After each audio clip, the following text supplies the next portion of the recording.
श्रीमतीलाई रुवाउने मान्छे कहिल्यै धनी हुन सक्दैन, किनकि श्रीमतीको आँसु नै श्रीमानको कमाई, भाग्य र जीवनको समृद्धिको चाबी हो। पत्नीको मन दुखाउनु भनेको आफ्नो घरको आशीर्वाद हराउनु हो। घर परिवारमा सुख शान्ति तब मात्र रहन्छ जब श्रीमानले आफ्नो श्रीमतीलाई सम्मान गर्छन्, मायाले हेरचाह गर्छन् र उसको आँसु होइन मुस्कान सङ्कलन गर्छन्।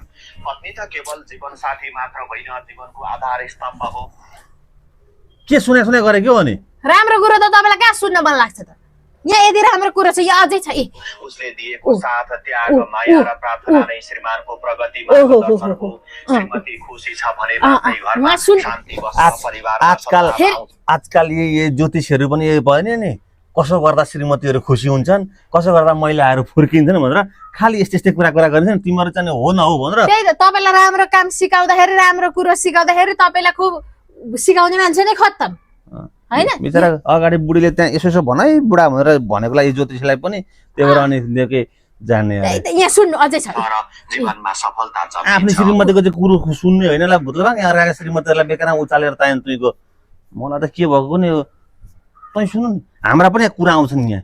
श्रीमतीले घुरेर हेरे डेडी हुन्छ, श्रीमतीले आँखा तरे श्रीमती अन्धी हुन्छ, धेर श्रीमती कराएदेखि धेर लुलाटी हुन्छ, छन् त हाम्रा पनि कुराहरू। यहाँ सुन्नु न, धन पद र सुहारत क्षणिक हुन्छ। पत्नीको आँसु अमूल्य हुन्छ। उसको आँसु बगाउनु भनेको आफ्नो कर्म, आफ्नो भाग्य र हामी रोको चाहिँ हाम्रा आँखा चाहिँ के? हाम्रा आँखा चाहिँ खोया, हाम्रा आँखा चाहिँ तोरी, हाम्रा आँखा चाहिँ के गोहीका आँसु, तिमीहरूका मात्रै आँसु यस्तो अझै छ। अझै यति लामो कति धेरै ब्लक गर्दै त्यही त आएपछि भविष्य नै बगाउनु हो। जसले आफ्नी पत्नीलाई हँसाउँछ, उसको इज्जत गर्छ, उसको आँखामा खुसी देख्छ, उसको जीवनमा कहिल्यै अन्धकार बस्दैन।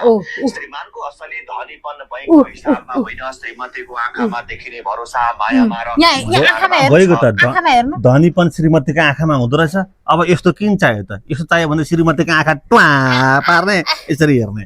तरकारी किन्न जाँदाखेरि खोइ पैसा भन्छन्, बुढीको आँखा धनी पनि यहाँ छ भन्दैन। आखिर ब्याङ्क धनी होइन रहेछ।